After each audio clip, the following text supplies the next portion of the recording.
Hi. Hello. We're here. We're on Facebook Live. I know we've had a few meetings before this just to kind of chat about our topic today. But I think before we get into that, we'll go ahead and introduce ourselves. I'll let you go first. Well, I'm Katie Cole. I'm a BCBA at Holly Ridge, which is an infant toddler program that serves Kitsap and Mason counties.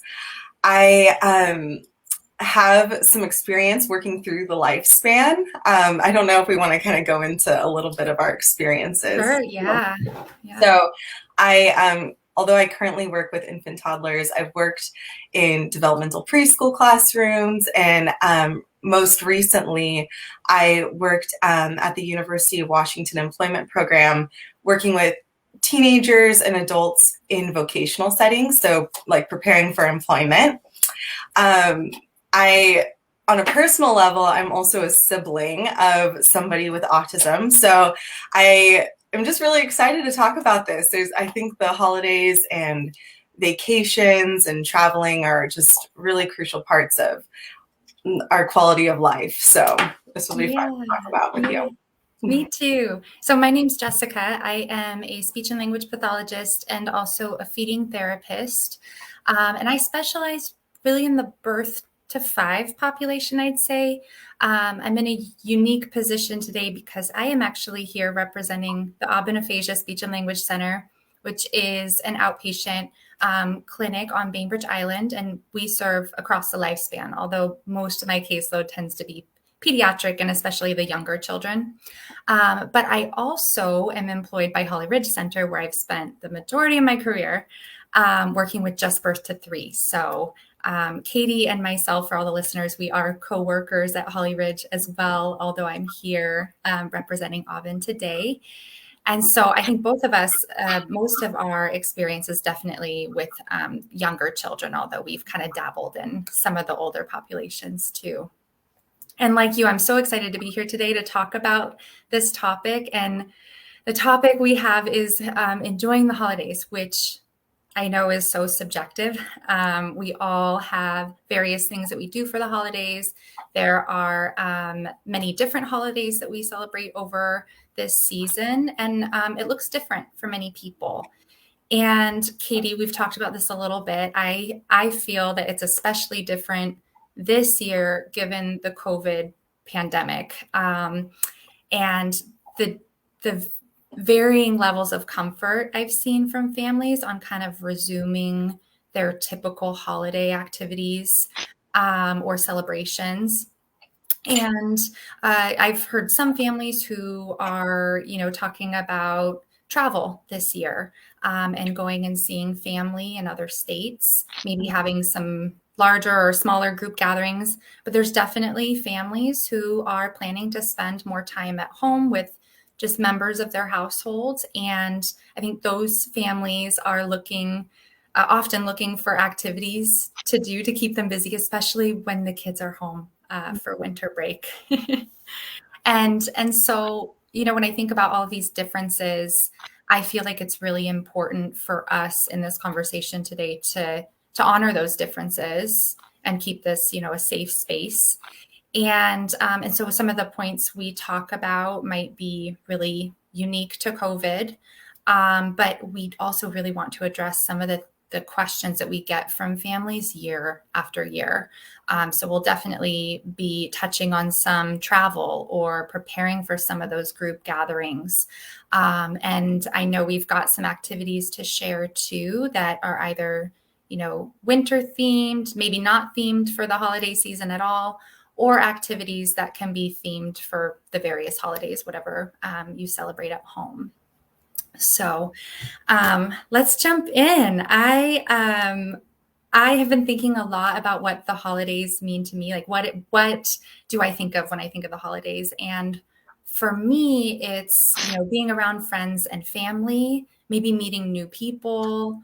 It's also all of the food, the lights, the decorations, the different music, and all of that is so exciting to me. I just love the novelty of it all each year. And And I love getting up and seeing that my house is decorated different. I like hearing the different music, eating different foods, and being in different environments too. And I do think about individuals who may not enjoy those types of things. Maybe they're more routine oriented. Also, individuals with different sensory needs too. And so everybody isn't going to perceive the holidays the way that I perceive them with all of that excitement. But I think that with many of the things that I enjoy comes that sort of disruption in routine that we've talked about a lot, that can be really overstimulating for some people too. And especially for the populations that we work with. And I know for you, primarily working with individuals on the autism spectrum. Yeah, I know. I agree. I love this season. The things that I love, and just like you listed, the I celebrate Christmas, so we have a tree and lights and decorations. And I think for some individuals, seeing, the house change, even, the environment look a little bit different might set off some disruption in routine. And so I agree that the navigating the holiday breaks that are coming up, there's so much there, like with, whether that's the house looking a little bit different or schedules. But I think with the biggest thing is the difference in schedule. And so in routine in that sense. So we've talked about this too. I'm somebody who I really thrive when I have a routine. So I can relate to this idea of this fear that can come up when you have a 2-week vacation and your structure is suddenly removed. So rather than, waking up and going to school every day, you get to maybe you stay in your pajamas later, or there's not really anything that is encouraging you to get up and get dressed and get out the door. So I think something that is important for the families that I've worked with and the clients that I've had during these times is really like kind of bookending the day. So finding ways to start the day and end the day in a similar way. So whether that's, waking up and showering or taking a bath or getting dressed and having breakfast, even something as simple as like a morning routine that is able to kind of be translated over into a holiday break, I think can really add a little bit of structure to a day. And same with like evening routines, whether that's, having some screen time and then taking a bath and then getting dressed for bed, or having some kind of bookend to wind down for the night, and having that structure and that stability, I think can add a lot of comfort to some of the kids that we work with. Yeah, and I'm thinking too, when let's say there's a family that is traveling, that's a huge change. Your whole environment has changed. So I'm curious, with the families you serve, do you recommend, like in those situations, say they're going to a completely different environment, if they're bookending their day with some of these familiar routines, kind of bringing some of those items along with them that help them establish those routines or continue those routines? Yeah, I think yes, definitely. And for individuals that have more complex needs, I think this is like the holiday season is a great opportunity, but it's also a challenging opportunity because where families are needing to kind of problem solve and anticipate all that can go wrong and try to prevent these things that might cause disruptions in their child's kind of routine or with their happiness and well-being. So bring, something as simple as, and it's not simple because, you have to pack it, but whether that's a blanket or certain toys or, and I know we'll talk about this in a little bit, but a plate or a cup that they, enjoy using during meal times, some of these items that even if you're in a new environment can bring some stability and comfort because they're items that remind the child of home or that makes them feel comfortable. Yeah, that is such a good point. I get that question a lot from families, just being a feeding therapist as well. I work with a lot of children who are picky eaters. They have really limited food preferences, and so there's this sort of anxiety that comes along with planning some of these larger holiday meals or gatherings, and parents are curious on how they can try and plan for that. And that's often what I'll recommend is, bring something that's familiar, whether it's that familiar plate, that cup, those utensils, or a favored snack or a favored dish that helps provide them with that sort of stability in that familiarity. And I mean, I guess kind of just approaching it as though, how can we disrupt their routine the least? What things can we do? And changing the environment, there's only so much you can do with that. A lot of us go to other people's houses for, Thanksgiving dinner or Christmas dinner, for example. And another thing I want to say about that too is all of that anxiety that comes along with wondering, oh, is my child going to eat the foods that are offered? Are they going to have a meltdown around mealtime? Is this going to be overstimulating for them? My biggest my biggest piece of advice for families and entering those kinds of environments is to say, hey, you know what? You are there to enjoy that mealtime. You want your child to enjoy that mealtime as well. And it is absolutely okay to kind of let go of whatever goals you have set for their mealtime or their feeding, or the expectations you have and some of the strategies you're working on to help with that, and just enjoy your meal and allow them to enjoy it in whatever way that looks like for them at the time. I think that is such a beautiful point because there can be so much anxiety surrounding like newness or like a new environment, new people, overstimulating environments. And what's challenging for a family, or potentially challenging, is the parents' needs of wanting to enjoy a meal and then also having to kind of anticipate the needs of their child. And so I think, yeah, exactly what you said of like letting go of certain goals or expectations for certain, holiday meals or gatherings, and really, the saying, like, pick your battles of what is most important. What is our goal here? Is the goal to, for Johnny to try some turkey, or is it for Johnny to sit at the table and be with family? I think, we're looping back around to the mealtime and about, this doesn't, if somebody's a selective eater, I don't, Thanksgiving you can enjoy, or any kind of holiday.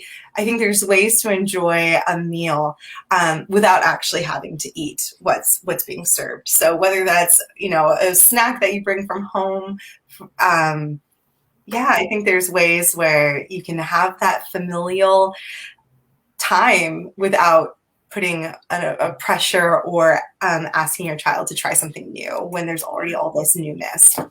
Yeah. And I think even having a favored food item there, but then also considering if the child's okay with it, adding a little bit of the meal to their plate or on a plate beside what they have that is familiar, so that they can, also be a part of the meal that's taking place, even if that means, hey, they're going to touch it really quick or stir it with their spoon, or dip something else in it. That's okay for them to just interact with that item or be okay with it sitting in front of them while they have that favored food. Yeah. And another thing too, I would say, just in planning for big holiday meals like that, if parents are comfortable involving whoever is hosting that meal in that planning, by, calling them up and asking, although you may be able to imagine, what kinds of foods are we going to have? Mm-hmm. What will be available? And also, maybe what is that seating arrangement like? What are we doing? And if there are needs that you can anticipate that you feel comfortable kind of asking for, I think communicating with the host or others who will be there ahead of time will really help and will kind of ease that anxiety going in. And I think other people being aware of your goals, even if that's we're not putting a lot of pressure tonight. We want him to just sit and enjoy being at the table with us. If you can prepare people for that and prepare yourselves for that, I think it'll really go a long way and you'll feel more supported in it and less alone there at the meal time thinking, oh, I'm here kind of working with my child with feeding alone. And, to even further expand on that is because I love the idea of asking for help or connecting with whoever's home you might be going to, whether it's a family member or a friend, and you're in a new environment and you're anticipating, what your child's needs might be.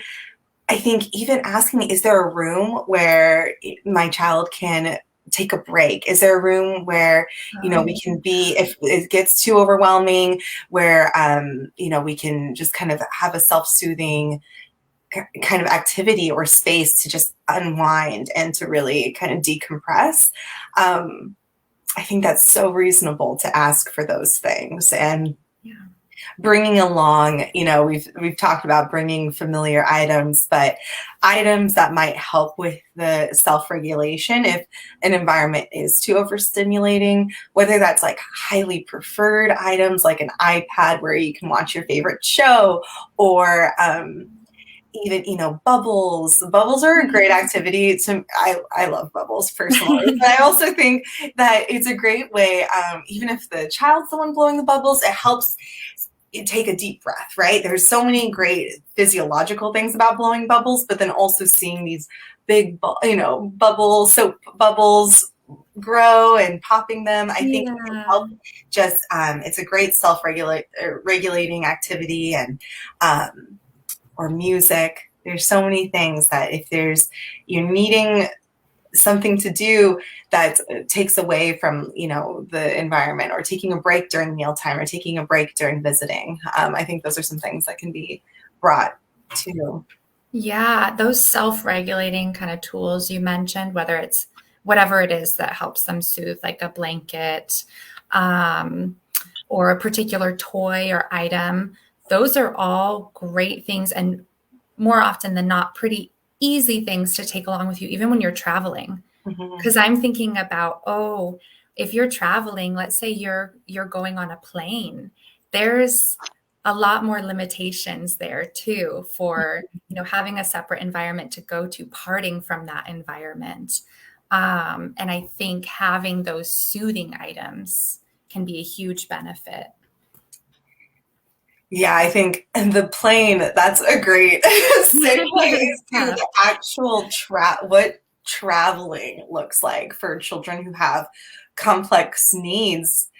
Whether that's on the plane or in the car, but I think for the plane rides, it's so complex. But I spoke with a colleague earlier today, actually, who is an occupational therapist, and she was saying that like a lot of her clients bring weighted blankets onto airplanes, or if a child is receptive to earplugs, or if they enjoy like Chewies, which is a brand of, like a chew necklace where they can chew on it while on the plane to help prevent their ears popping at this elevation. So there's so many other things that go into flying, and it's a lot to think about, but I think there's some great resources there as well. Yeah. And when you're talking about the chewy tubes or the necklaces too, the other aspect of flying, I don't know, I've had a couple of families mention this year, I don't know if you have, but talking about the mask wearing when traveling this year, I know that can be really difficult. And I know the age has gotten a little bit younger too now for I think the requirements for wearing a mask on a plane. And I think when we were talking at one point, you had some really good ideas of different types of masks or things to try. Yeah, I had a family who sewed in a pacifier into the mask. And for this family, their child was about 2.5, and the pacifier was used to like self-regulate or self-soothe, usually at nighttime. But I just think it's an ingenious idea because it's a way to pair something that is probably pretty preferred or, really enjoyable or soothing with something that's new and could potentially be just overwhelming. Wearing a mask with all these sensory needs and limitations and diversities, it's so challenging. So I think it would be, if a child likes pacifiers, having a pacifier inside might be a great way to help, keep the mask on if that's needed. Yeah, that's a brilliant idea. I forgot that you had mentioned that one. That one's pretty amazing. Both times I was just so excited about it. Both times I heard it. I know. It is ingenious, and I think there's other masks too that have that I know some SLPs use that have like clear plastic over the mouth, which might be less kind of intrusive than having cloth there. I don't know if do you know of any kind of masks or strategies? I haven't had a lot of luck with the masks that have a window on it, except for the ones that we have at the Aubin Aphasia clinic. And they're these disposable ones, I think called the communicator. And those ones have been the least likely to fog up for me.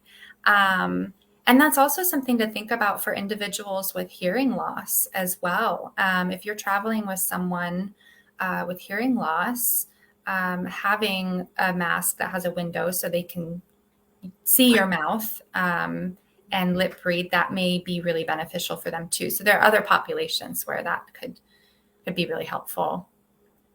Yeah. Right. And I know sometimes for some of our little ones, I know of a family who has asked for a note to give to the doctor to be exempt from mask wearing on a plane, especially if it's just not feasible, if somebody has like really great sensory needs. So I think that's another option too that could be explored for some families who are traveling and have anxiety about that. Yeah. Yeah. Those are all great ideas. I know we were also going to talk about different activities around the holidays. And I'm really excited about this part. I have some winter activities that I've gotten together now that we're coming upon that season. And so I would love to share some of those today. And I think what's great about some of the activities we've brainstormed for this is that these are all activities that, you could go and purchase items for it. But I think that there are lots of ways that you can get the same sort of activity prepared with things that you have around the house too. So I don't think it'll take too much in the way of materials. Let me see here. So you heard this, I'm big on sensory bins. I cannot wait to see it. The infamous. I've used many of them. But I've used these bins because it's what I have at home. So this is just I think I got this from Target, a clear blue bin. It's pretty shallow and it has a lid. It's ideal for some of the children that we work with if the lids kind of clasp shut, because then they have to request to open it. And they can't just kind of open it themselves. It's just an opportunity for them to communicate a need and work on requesting using a word or a sign, whatever it might be. But I don't have one with a clasp. So I just use the ones that I have at home. And in this one I don't want to tip it over, but I have rice, just white rice, just to kind of emulate snow. And this one is more Christmas themed, but I'll show you some of the things I got. Some of these things I had around the house. And then the majority of them I actually got from the dollar store. The dollar store has great things, great seasonal items and small things that are perfect for sensory bins. So I have a couple little trees in this one to talk about the trees, and I have some bows, just random bows that we had at home, little ones. And at the dollar store, they have little plastic ornaments and some Santa boots. So Oh, there are yes, there are that's some great things to talk about. And I also tend to utilize items that I just have in my kitchen. So I have a little tablespoon to use as a scooper and a little funnel, so that you can work on some of those fine motor skills too. But sensory bins are great for those children that have more complex sensory needs. Maybe they seek these types of sensations, or maybe you're working on getting them to explore other types of sensations. There are some children that, maybe don't like things stuck to their hands quite as much. And so you can introduce them to some things like that for some sensory play. And it's just great for vocabulary. And of course, the items in there could be swapped out for whatever holidays you celebrate. I have a Thanksgiving one that has some turkeys, and instead of the rice, it's dried corn and beans. And we have some fall themed items in there. But another activity I really enjoy around wintertime, especially if you're staying indoors, is having a fake snowball fight. So I have a collection of, little white pom-poms from a craft store that we use. They're nice and soft. So it should be a gentle snowball fight. But I could also see if someone, like if you had white tissue paper, you could crumple that up into a ball, and that's soft and gentle enough. But that is so fun for children that, first of all, that could be a sensory activity, nice soft puff ball. But it's also great for some of that rough and tumble, gross motor type of play, and getting your child to kind of engage with you if that's the type of play that they're really motivated by. So that one's really fun. And the last one that I'm just super excited about this year is a couple of Play-Doh activities. And I think we're going to share a Play-Doh recipe. It's quite easy to make at home if you haven't made it before, and you can make it whatever color you want. I made a batch of Play-Doh yesterday, and I kept it white because I'm going to be using it as snow and to make some snowmen. And this is an activity that I can't take credit for, actually. One of our coworkers, Nicole, she mentioned it to me, and it is so sweet. So in this activity, you would roll the 3 balls to make your snowman. And I found things around my house. I have little buttons or like black beans. I also have googly eyes that you could use for eyes. And you can put the body parts to talk about body parts. I have a little carrot nose that I made. And you can use those black beans for buttons or eyes or a mouth. And then I went outside and grabbed a couple of little twigs for those arms. That's precious. Yeah. And then use some extra Christmas ribbon to make a little mock scarf. And so I think that would be a great activity to do, to talk about the body parts on, off. And talk about snow, especially if we don't have snow yet, or maybe we don't get it this year. These are some ways to kind of incorporate that vocabulary too. And I also have different, Play-Doh tools often come with like the little rollers, but you can grab things out of your kitchen too if you have something to roll the Play-Doh out. And I have some Christmas themed cookie cutters. So it's an activity where we pretend to make cookies with the Play-Doh, but you can also get, like Hanukkah themed cookie cutters. I know they have some that like sets where there's a dreidel and a menorah, maybe a Star of David, and you can make those cookies too. So you can theme it for whatever holiday you're celebrating. But I really love these activities, the sensory activities this time of year. Yeah, I agree. I think I love all of those. I'm trying to think, I love the pom-poms. I never thought of that. And I love that idea for so many reasons, because when we're thinking of some children who maybe are still learning to sit and attend to activities. So if maybe like making a snowman is a little like too involved, Yep. having the pom poms is great because there's so much you can do there. Like you can take something around the house, like a sheet, and use it as a parachute and put some pom poms on there and make it. And again, with the vocabulary, you know, labeling up, up, up, up, up, and then shaking it. The balls could fly off and then having it go down. There's so many great kind of social engagement activities that don't take a lot of effort or don't necessarily, you know, require you to go out and buy, you know, anything. So I loved all of those. Those were so great. Awesome. Yeah, I mean, there are definitely activities where you can kind of adjust them or manipulate them in ways that are motivating for your child. And those highly motivating activities, sometimes the sensory activities, are those activities that they'll spend more time engaged in and focused on. So to kind of work on that attention, maintaining attention to an activity too. Right.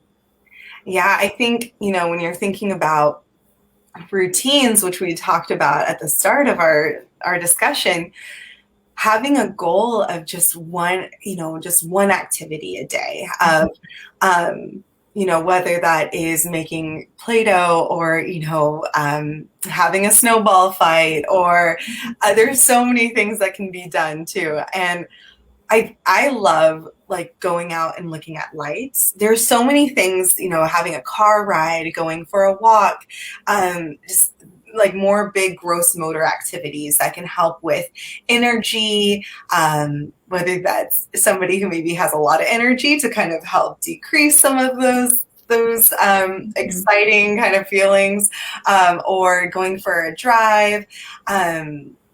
The Bluedell Reserve on Lodell, yeah. Yeah. on Bainbridge Island. I love going there and looking at the lights this time of year. There's boat parades and like with the Bremerton Yacht Club and different marinas around Kitsap County. So looking at lights or looking at boats with lights. There are some neighborhoods that are more known for all the lights that they have this time of year that everyone drives through to look at too.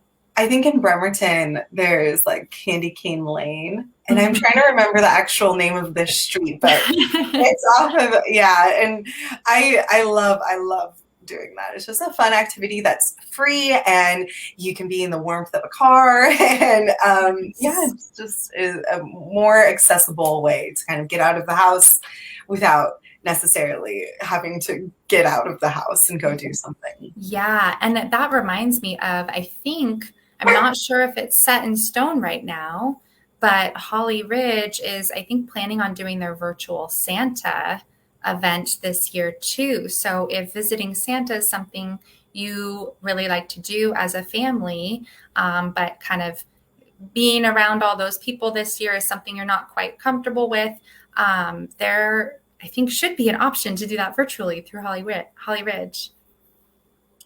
Yeah.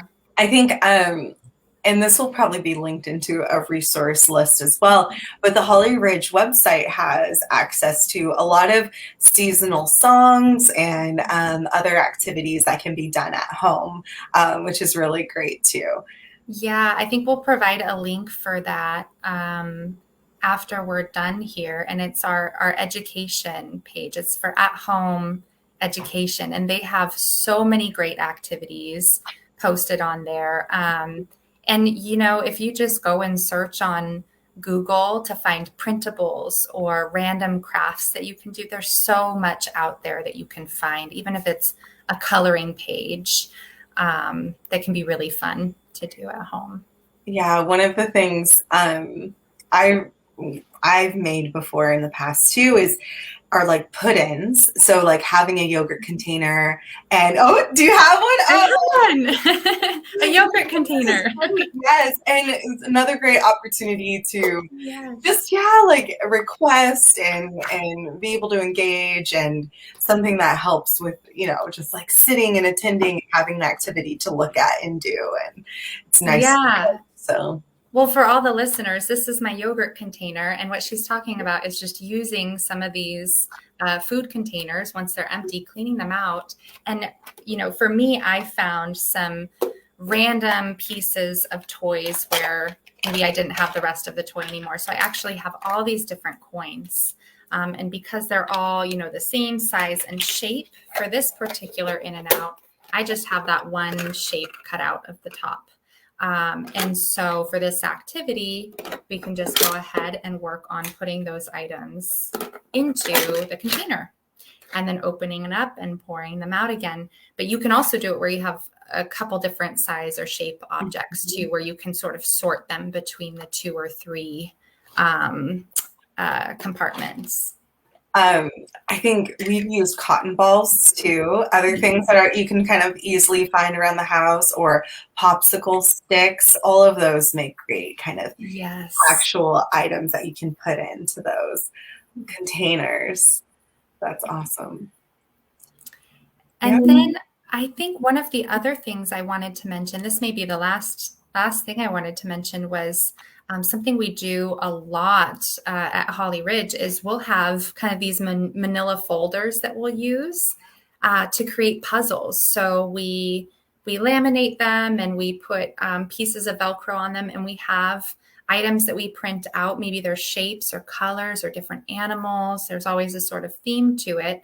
And we match those shapes and colors. So I think we'll try and put a couple of examples of what that looks like on our resource list. But those are really fun and could be really easy to do rather than going out and buying new puzzles. But to create something more novel with different vocabulary, that could be really good. And it really can span across like developmental level too, of just matching color, like a orange circle with an orange circle, or sometimes they'll have like little cups with like a dot with a corresponding number. So we match 1 or we match 2, so you can work on just a lot of different skills with the kind of matching folder games. I love those. And they're great because they can be carried easily, you can transport with them anywhere. You can easily put them in a bag to go on a plane or, Great point. Yeah, I think that's all I have. Katie, do you have anything else you wanted to mention?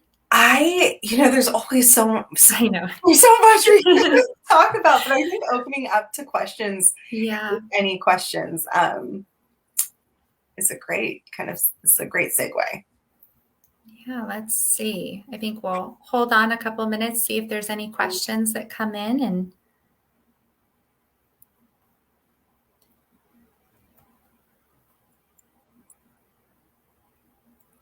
well, while we wait, Katie, this was really fun. It flew by. It did. It's incredible. I feel like we could talk for 30 minutes more. Like there's so many different resources. And so I think, after this, we can just gather up some information and share with the others too. Yeah, and supplement everything that we have talked about today. Well, I don't see any questions coming in at this point, so I think we'll just wrap it up and just say thank you to everyone who has listened today. And we hope you get a lot of use out of the resources we provide, and we hope you all have a great holiday season. Yes, take good care. Bye. Bye.